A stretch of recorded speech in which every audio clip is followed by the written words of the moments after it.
Coming up, hiking, just a part of the balance between industry and the great outdoors. Take me out to the ballpark. A softball league with some heavy hitters received today's second effort salute. And we'll find out why people give away millions when they pick up the phone. All this and more is next on Time for Living.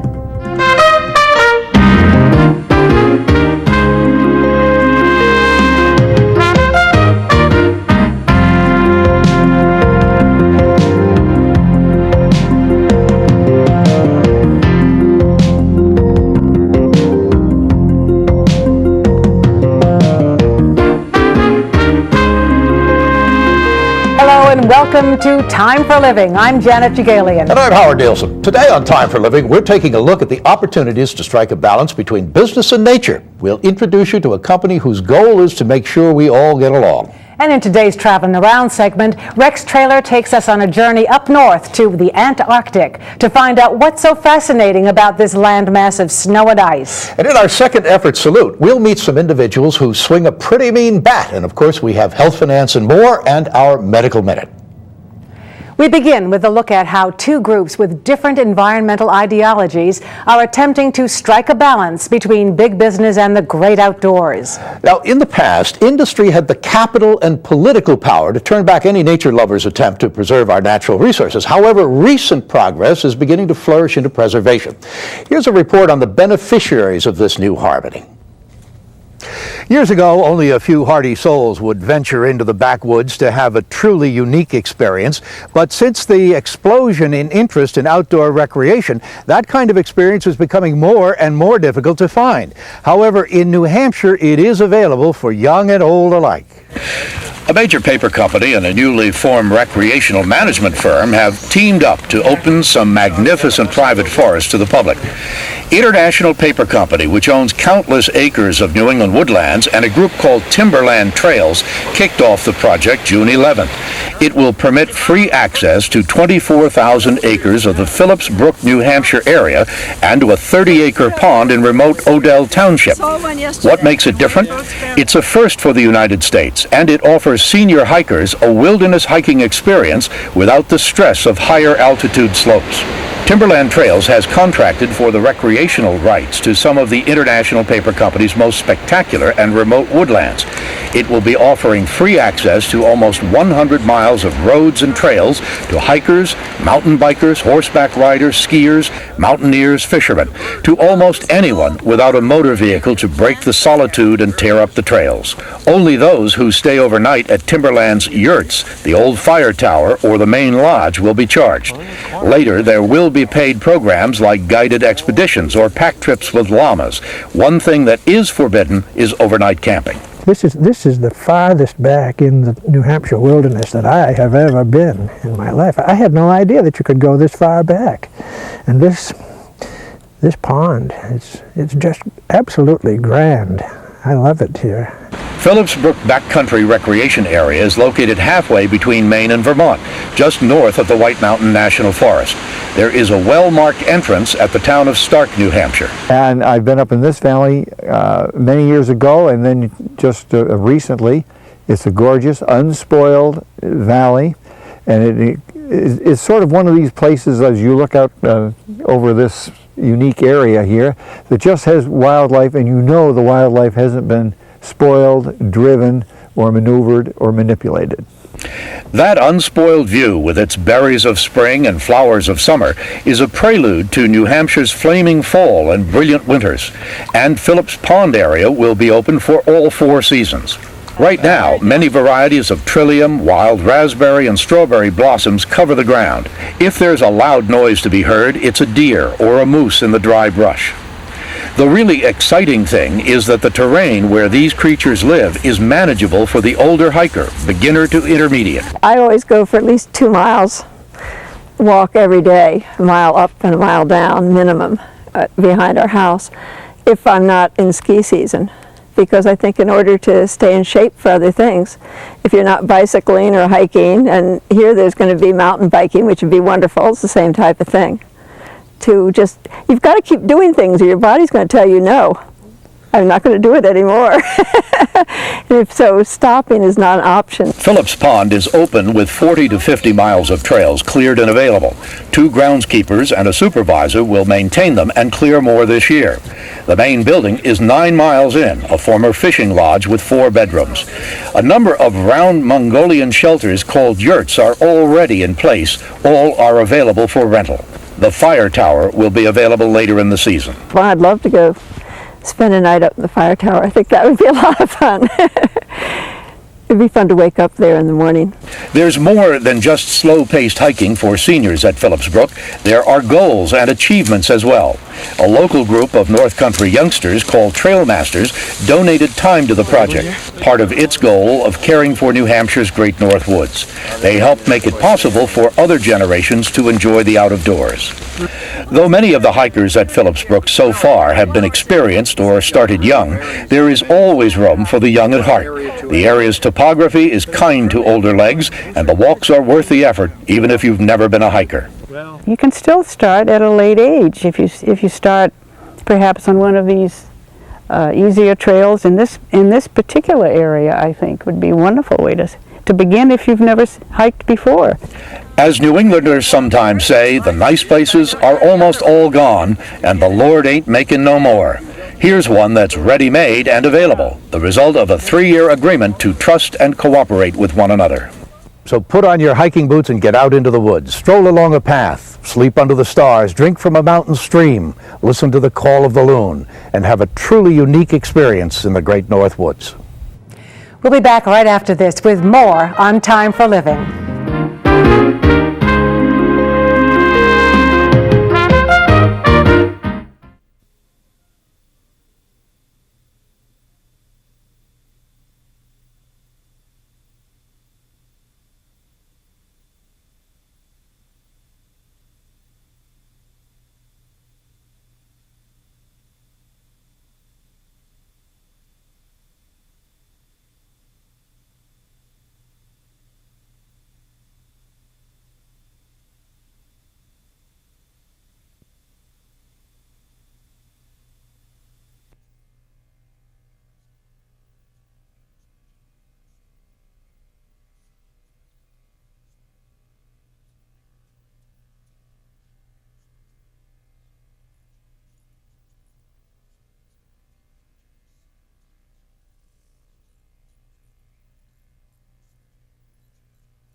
Attention mature travelers.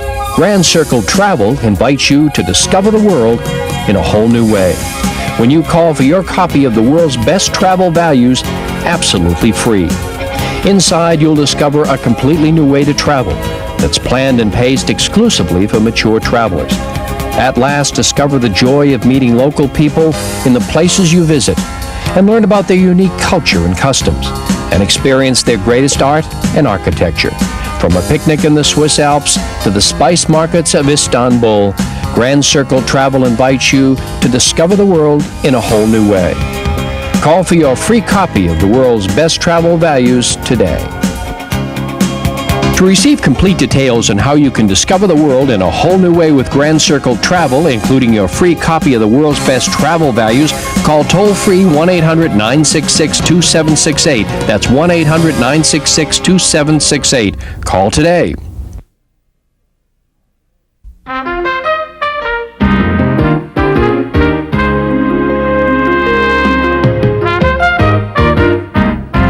Welcome back to Time for Living. Every week we profile individuals or groups that are making their later years truly a time for living. Whether it's helping others or personal self-improvement, these people are actively making a difference in how they get older. This next group is no exception. With softball being the fastest growing competitive sport, people over 50, the fitness, fun, and friendship is what brings these players with the Northern Virginia Senior Softball League out to the ball field twice a week. Their motto, you don't stop playing because you grow old because you stop playing. We'll single, Al. Now you're ready, Al. Now you're ready. I don't feel a bit different out there now than I did 20 years ago. Well, I make a play. I'm a hero. I feel like a hero. Guys, out a second. It's just so much fun. It's invigorating and exciting to play. Players with the Northern Virginia Senior Softball League must be at least 50 years old to join. That's the age Charlie Turner signed up. I'm very surprised because some of the guys that are almost 80 years old can still play the game. Age may be irrelevant, but you can't play this game unless you are in great shape to endure a doubleheader twice a week. When I get through here, I'll go play 3 sets of tennis, and tonight I'll run 3 miles. I'll do about 900 leg raises, and that's about it. Now I'm cooking my dinner and go to bed. Staying fit is certainly one benefit to playing, but there's a lot more to this game. Whether it's mere bonding or what it is, it really develops a whole new social atmosphere for a lot of people. We have guys like to joke and have a good time, and that's what it's all about. We need you, baby. With that nice bat there, we need him. Personally, I think the benefits is the fact that you can come out and play with a good group of guys and at the same time be competitive. Competition is fierce when a team reaches the tournament level and the chance to win the grand prize. This is why we go to the tournaments, because we want to win. When we were young, we didn't have a chance. We didn't make it with the Yankees or Red Sox, whatever it was. And when you're 50, you can begin again. I'm Mary Norton reporting. In addition to the all-male leagues, there are 2 women's softball and co-ed leagues with teams of varying skilled levels. To inquire about leagues in your area, contact the International Senior Softball Association at 703-368-1188. That's 703-368-1188. When we come back, a trip to the world's 5th largest continent. So bundle up. Traveling Around is next.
it comes to vacations and travel destinations, we generally think about warm climates or even historical places.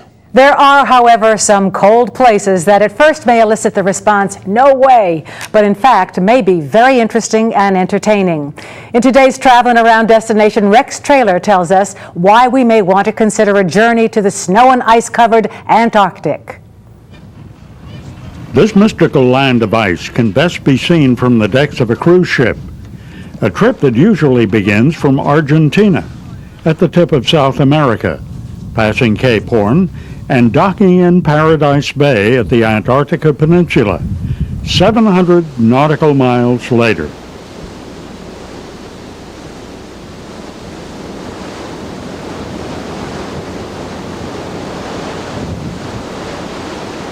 When you arrive, you'll be surrounded by the wonders of Mother Nature in this unblemished and isolated glacier at the southernmost part of the world. And for those with a taste for the unusual, the spectacle of Antarctica is unrivaled. While you might be concerned about this being the coldest region in the world, the mean temperature is normally about 20 degrees Fahrenheit. That's above zero. Although during the winter the wind can whip across the glaciers, dropping the temperature in the higher elevations to 100 below zero.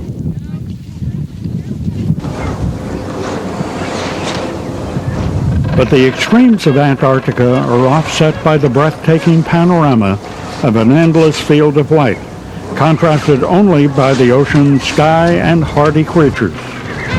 Antarctica is a vast area covering 5.5 million square miles, making it the 5th largest continent in the world.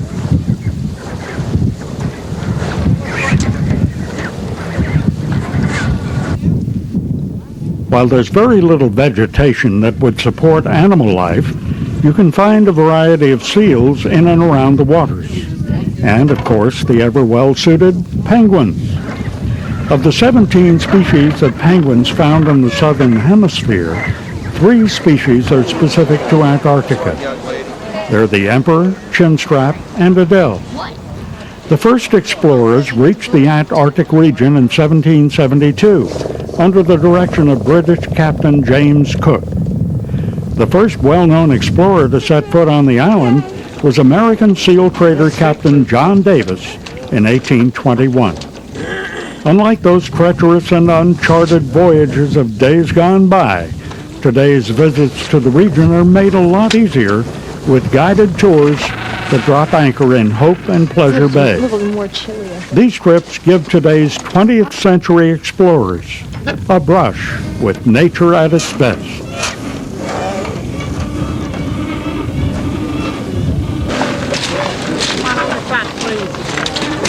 Antarctica enjoys a special status in the world that dates back to the late 50s, when a number of nations agreed to sign a treaty that would protect the ice-covered island from the threat of war and atomic waste.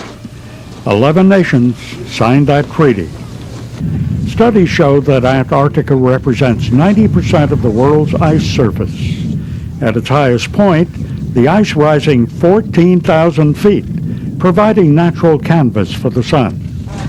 While you might think this is a snow lover's haven, the island gets limited snowfall and experiences periods of fog and drizzle along the coast.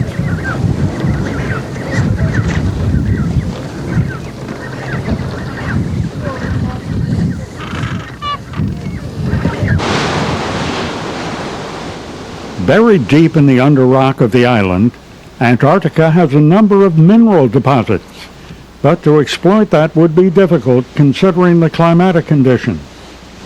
Wealth derived from the Antarctic region has been realized principally by the whaling industry, but that's changed because of the tighter laws on harvesting whales. Antarctica, a wondrous place of beauty, still undisturbed and unchanged by time. Traveling around, I'm Rex Trailer. If you'd like to learn more about the Antarctic, call Grand Circle Travel at 800-966-2802, extension 103. Again, that's Grand Circle Travel, 800-966-2802, extension 103. When we come back, insurance coverage for a critical illness. Do you need another product? Find out when Time for Living continues.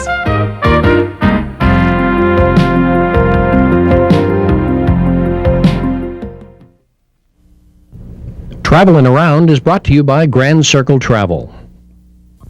Attention mature travelers. Grand Circle Travel invites you to discover the world in a whole new way. When you call for your copy of the world's best travel values, absolutely free. Inside, you'll discover a completely new way to travel that's planned and paced exclusively for mature travelers. At last, discover the joy of meeting local people in the places you visit and learn about their unique culture and customs and experience their greatest art and architecture.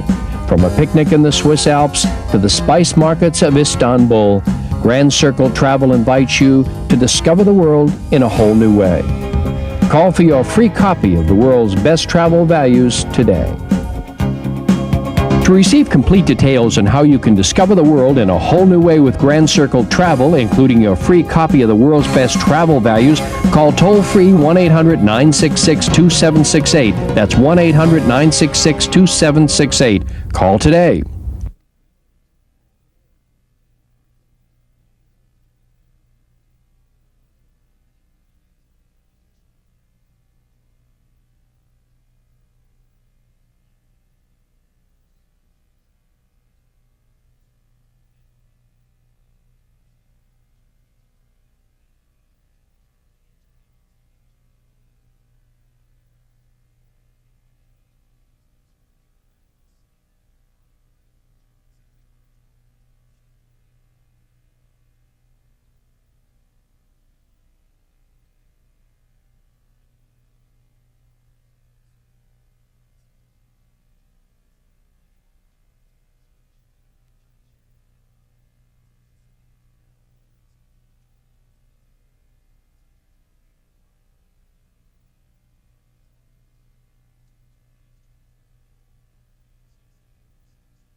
Welcome back to Time for Living. A question for you today. What does one do about the enormous costs connected with critical illness or disease?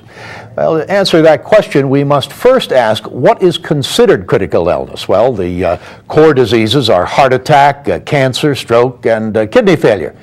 In addition, areas that probably would come under critical illness are major organ transplants, paralysis, Alzheimer's, blindness, deafness, multiple sclerosis, major burns, and finally, loss of limbs. But most of you are familiar with medical insurance, such as Blue Cross, HMOs, and disability income coverage, which pays for the general expenses of a hospital, a doctor, surgical procedures, prescriptions, and even salaries when out of work for a period of time. But what if you have a critical illness? How covered are you? And do you need another insurance product to protect you? Well, Steve Burke gives us something to consider in this week's Health, Finance, and More. Interestingly, citizens in countries such as England, Canada, Australia, and Japan, to name a few, have discovered that critical illnesses create financial problems beyond conventional medical expenses. An illness such as cancer, for example, can create extra expenses. What these citizens found was that they needed a product for physical and financial recovery and to promote independent living. Sad to say, we all need reality checks from time to time. As an example, Let me point out some clinical facts. 1 in 4 will contract heart disease. 50% will survive 12 years. 1 in 20 have a stroke by age 70. 1 in 3 develop a form of life-threatening cancer. While all of this seems rather grim, it really is a positive way of approaching a problem which can sneak up on all of us. Remember the old adage, if you can state the problem, the chances are very good that it can be solved. And that is what the insurance community is trying to do. The most obvious question is, does one really need critical illness coverage? Certainly not everyone needs this protection, but a lot of people would have peace of mind if they had this form of insurance. The lump sum involved can be used for many expenses, such as caring for children, preserving retirement savings, paying off debts which weren't covered by insurance, adapting a home for a person disabled by a critical illness, a ramp for the home, or a stair elevator, for example. Another question which probably comes to mind is, who are the people who buy this product? The answer is interesting. A couple of facts. Average income of purchaser, $33,000. 68% are male, 57% are married, 26% are single, 18 to 23% are self-employed. In this one area, it's interesting to note that business people use the lump sum paid to pay off creditors, provide for interim replacements, help replace reduced earning capabilities, provide ill shareholder with a payout, or enable working shareholders to buy out the ill shareholder. I suspect that some of you have already seen the relationship of critical illness insurance to MSAs, which you know as medical savings accounts. There is little doubt that our government is looking for more and more of us to pay for ourselves. Well, I think that's a proper approach. The real question becomes, how do I do this? The most obvious concern is cost. Here again, you need first to look at yourself and your budget. You should have a good handle on whether you have sufficient funds to allow you to purchase this type of protection. A very simple approach is to determine what seems like a reasonable amount of money to allocate year to year for this insurance. Then speak to your agent and ask that he provide information on the amount of protection you can expect for your proposed premium. Don't be persuaded to spend more than you think is a sensible dollar amount. You also need to evaluate the risk to you as best you can. For example, is heart disease or cancer-related illness common in your family? Do you and your doctor feel you are in very good shape? Or is there a possibility that you might be prone to some critical illness? Do you have some other asset or income which could take the place of this type of coverage? And then consider plan types. By that I mean there are 2 basic approaches to critical illness insurance. You should investigate both. There will be variations by company underwriting, but the 2 standards are riders, which are attached to life insurance policies, and standalone or individual policies, which pay a lump sum on diagnosis of critical illness after a survival period of 30 days. Do your own due diligence on this product and the company presenting it to you. Remember, ask lots of questions. I'm Steve Burke, Time for Living. If you have any questions regarding any financial topics discussed on Time for Living, then write to Steve Burke at Time for Living, care of Health, Finance, and More, P.O. Box 8452, Boston, Massachusetts, 02114. Or you can leave your comments or questions on our voicemail by calling 800-232-7213 or fax us at 617-329-1774. We'd love to hear from you. When Time for Living continues, every year millions of people answer the phone to con artists, bilking them out of billions of dollars. Find out why when we come back.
Fraudulent telemarketers bilk billions of dollars out of American consumers every year, but why do so many people fall prey to these unscrupulous scammers? A recent conference held by the National Association of Attorneys General and the AARP provided some answers to those questions, and Mary Norton has the story.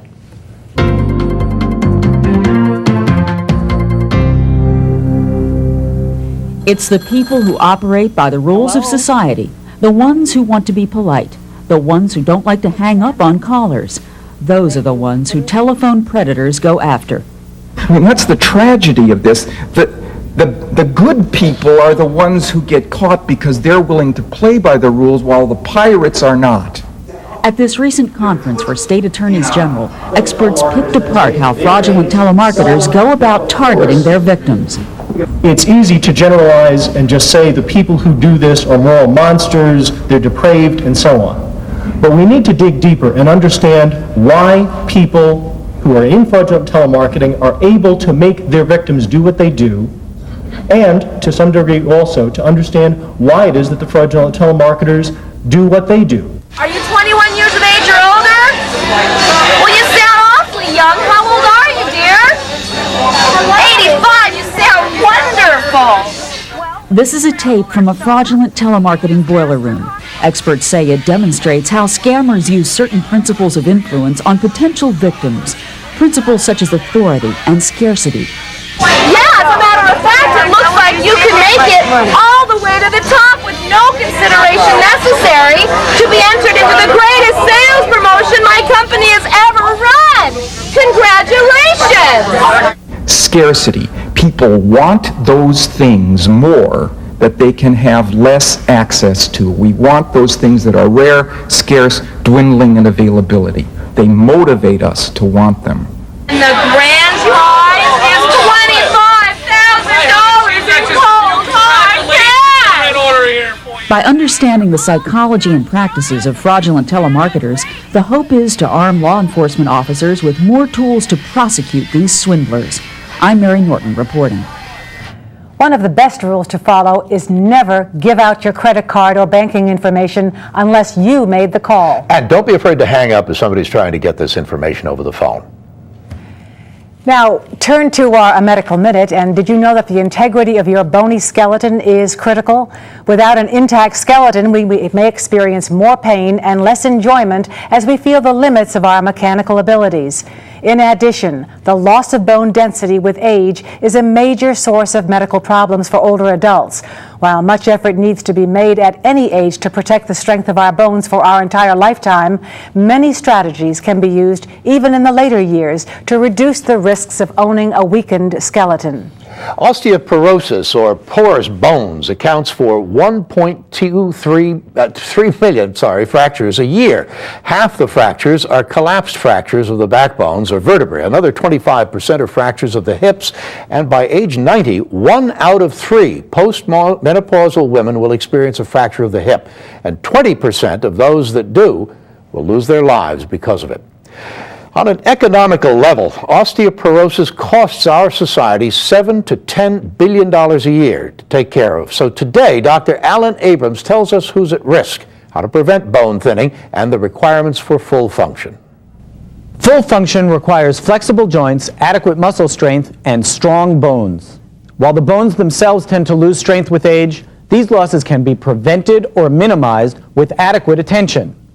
Many people tell themselves it couldn't happen to them until they fall and break a hip. While osteoporosis occurs in all of us as we age and can be prevented, some of us need to pay even more attention to their bone health. Those at the highest risk for consequences from osteoporosis are the following. Women are more likely to experience severe forms of osteoporosis than men.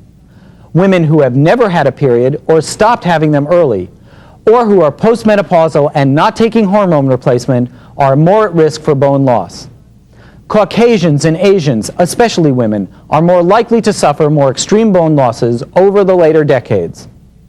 Extremely thin people, especially women again, are at higher risk for symptomatic bone loss. People who eat little calcium-containing or vitamin D-containing foods have a greater risk of bone loss. Older adults who are inactive tend to lose bone more rapidly. Being a couch potato is bad for your bones. If you smoke or ingest alcohol regularly, you will increase the rate of your bone loss. Patients taking certain medications are at risk of developing osteoporosis. Ask your physician if any of your medications could be thinning your bones. The prevention of bone thinning can be successful when you pay careful attention to your diet and exercise. Medical treatments can also be helpful, and all older adults should consider medication to sustain the strength of their bones in consultation with their primary care physicians. Remember to take good care of your bones. With permission from your physician, you should have calcium in your diet or in supplement form daily. The amount should average 1 to 1.5 grams per day total. Get enough vitamin D in your diet daily. And exercise regularly. Activities such as walking or dancing the equivalent of 30 minutes 3 times per week or more if medically feasible will improve your vigor and maintain bone strength. Medication to improve bone strength should be considered in everyone whose bones are losing strength and who cannot maintain bone strength with these simpler suggestions. Bone strength can now be measured with a simple special X-ray machine to help determine what's best for your bones before you fall. Ask your physician how best to keep your bones healthy and help make your later years a time for living. This is Dr. Alan Abrams with your Medical Minute. If you have any questions regarding any medical topics discussed on Time for Living, then write to Dr. Alan Abrams at Time for Living, care of Medical Minute, P.O. Box 8452, Boston, Massachusetts, 02114. Or you can leave your comments or questions on our voicemail by calling 800-232-7213 or fax us at 617-329-1774. We'd love to hear from you. We'll have more about what's ahead on future shows of Time for Living when we come back. Stay with us.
Two, three, four, five, six, seven, eight. Hello, hello. Okay.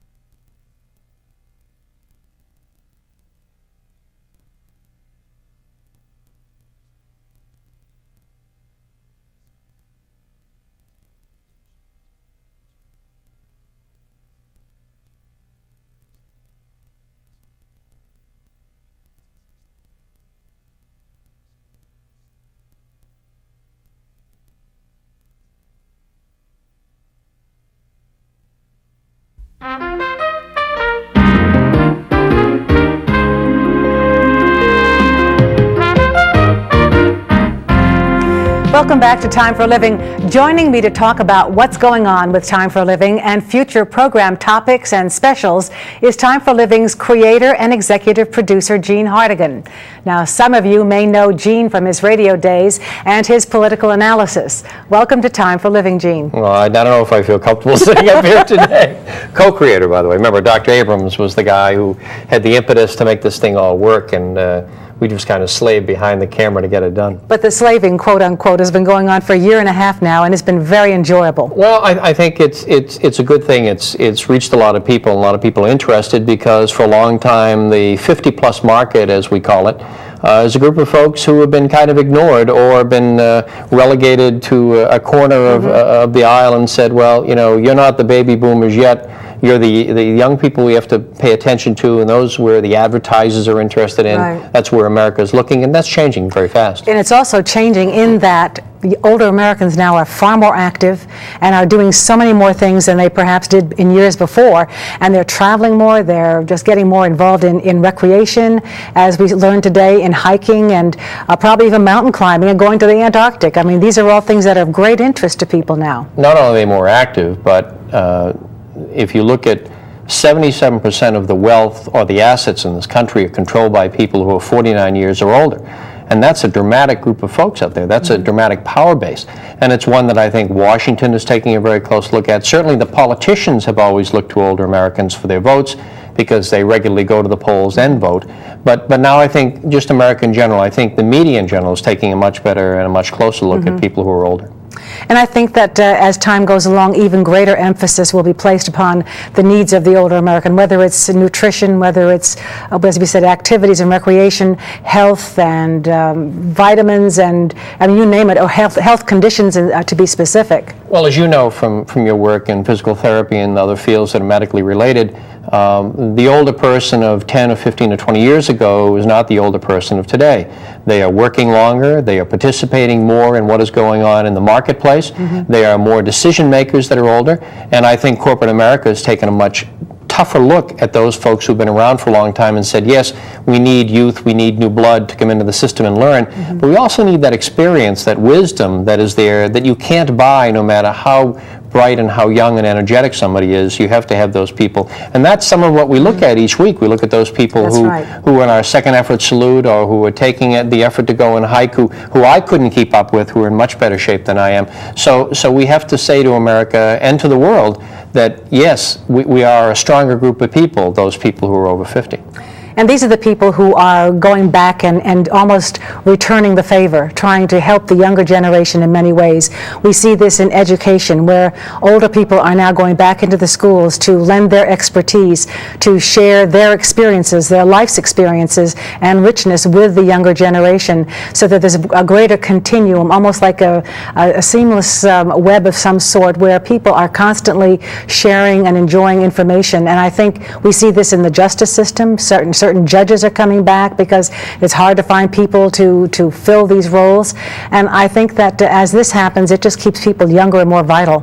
Well, that's an excellent way to segue into one of the things I was going to talk about, and that's the Hands Across the Ages program that we hope to start later this year. Once we get a little more settled, a little more stable in various markets around the country, we are going to put together a program that eventually will have a scholarship fund that will bring older people in their 60s, 70s, and 80s together with young children, and in many cases kids who either through a broken home or who divorced parents are not getting some of the guidance that maybe they should get, or some of the sense of what it's like from those people who are grandmothers and grandfathers, who a lot of these children have never known. So we'll be able to bring them together in a program and bring them into the schools together and into civic centers together and help sponsor that or foster that kind of a program. Life has changed for so many, and for so many of the older Americans, it's almost culture shock. But they are taking that deep breath and they're beginning to say, they need my contribution. They need to have some younger eyes look at those who have gone before. And I think their contribution is absolutely invaluable. Well, it's critical because they have lived their life already. They've experienced a great deal that you can't quantify with a book or a tape or a job or one manager. they can give you a taste of experience that most people can't who are a lot younger. So to be able to take someone in their later years and put them in a setting and to be with a group of children or even middle-aged people, they can teach some very valuable lessons. What are some of the segments that you have in mind as this co-creator of Time for Living? Tell us about them. Well, it's something that a lot of us have talked about, as you know, and we've discussed this, and we are trying to break some new ground and break away from the norm. And one of the segments we're doing is hosted by Ken Meyer, who, as you know, has been a producer in and around New England for a long time. And Kenny is someone who's been blind since birth, but has a remarkable knowledge of old-time radio and television. And we have segments that we've done that we'll be introducing sometime this summer, where he interviews people like Parley Bear, who used to be the mayor on the Andy Griffith Show, Dorothy Rice, who was involved in some of the old-time radio, and just a lot of stars. He knows them all. Oh, he knows them all. I know Kenny well. And it'll be a fantastic taste of old-time television and radio for people, and it'll be very enjoyable too. Back to the days of The Shadow and The Inner Sanctum, and there were so many wonderful radio programs that people grew up with, and he remembers all the actors, the principals involved, and the music that was involved as well. And a lot of them still active around the country doing special shows, so we've gone and hooked up with them and done a number of interviews with them, and so we'll show you those people from behind the scenes who have been on radio for many years that no one would really know, but they'll identify some of those faces from old-time television as well. We'll also be doing a lot of traveling, I understand, going out and covering stories, no matter where they're really happening, just to get them the relevant information that's necessary. We'll be taking people remotely to places around the country. We'll be taking our cameras into the cities like San Francisco, Los Angeles, San Diego, down into South Florida and Chicago and Washington, and bringing the show to the people who will be watching and are watching now, so that they can participate. And we'll be doing some live shows, or what they call live to tape, where we'll be recording those shows in those particular venues, in those cities, so that people can participate and ask questions, and we'll have special guests as well. That's very exciting. We also have Barbara Brilliant with us. Barbara Brilliant, who has been doing a number of entertainment interviews with people of today, and people like Mitch Miller and Linda Ronstadt and others who are still on the circuit, still very active and still doing their magic around the country. She will be bringing some of those people to us, bringing them from their homes and also from behind the scenes, off camera, off stage. So again, another taste of America that people don't always see, up close and personal. Now, I know that we're growing as well. We're getting into other markets around the country, and what does that future hold? It holds a lot of headaches for all of us who are producing the show. Besides that, it's rather exciting. Well, it is exciting because we'll then be able to go into each of these cities and do a bulletin board, local events that are happening within that community or within that region.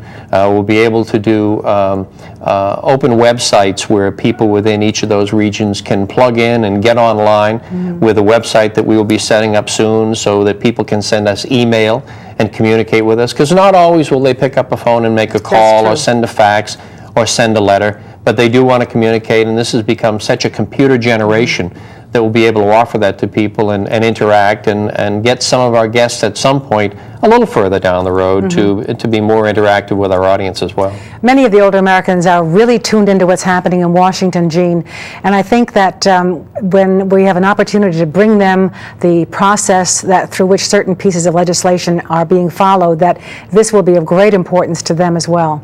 We have a lot of work we're going to be doing on Capitol Hill in Washington. It is very important.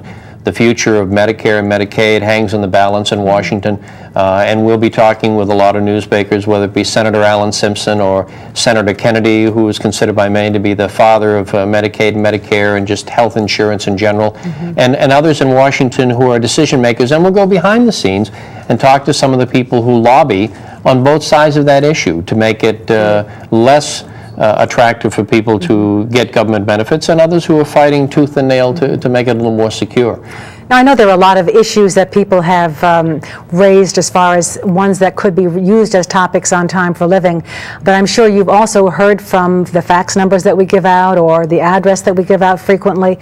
What are some of the comments that are made at that level? Well, the most obvious thing that comes through in some of the writings is, don't tell us what we can't do. Tell us what we can do. Tell us what's out there that we can access, whether it be sports activities. We're going to do a feature in the weeks to come on people in softball leagues. And there are a lot of older folks who go out and play. There are a lot of older folks who play the best golf in the world. And we're going to show you some of those folks as well. But we're trying to send a message on the show, as you know, that's a very positive message that says, look, not only are we here, but we're active and we play a very important part.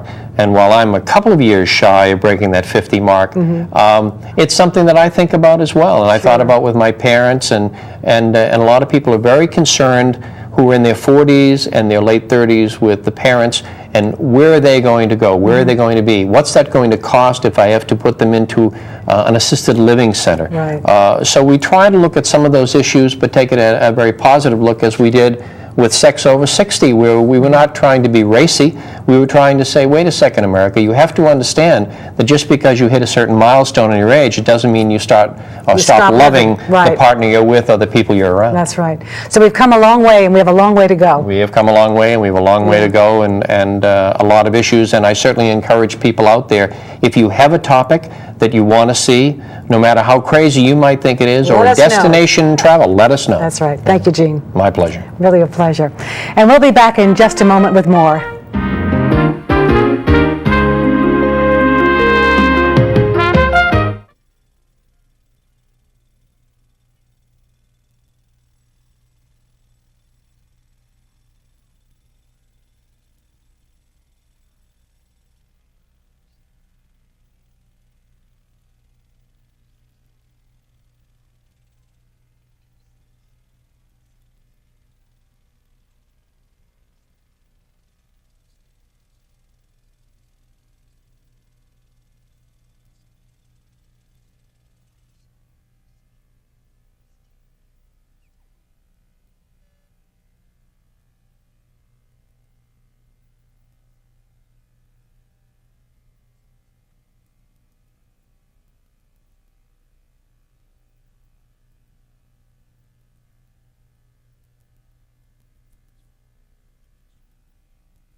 Before we say goodbye, we'd like to give you our address and phone numbers one last time.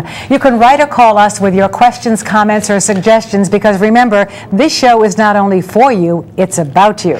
The address again is Time for Living, P.O. Box 8452, Boston, Massachusetts, 02114, or send a fax to 617-329-1774. If you don't feel like writing, you can leave us a message on our voicemail by calling 800-232-7213.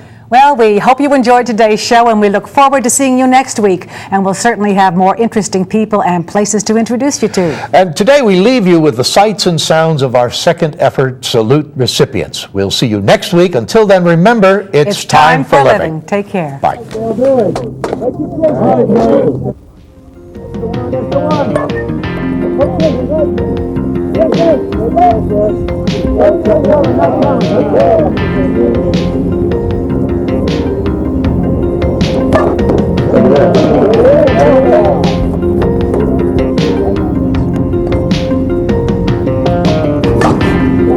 All right. Nice kick. One down.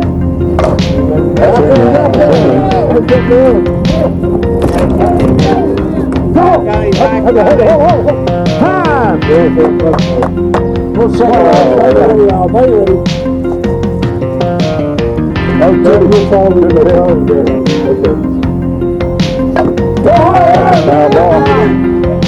Foul ball. That is out.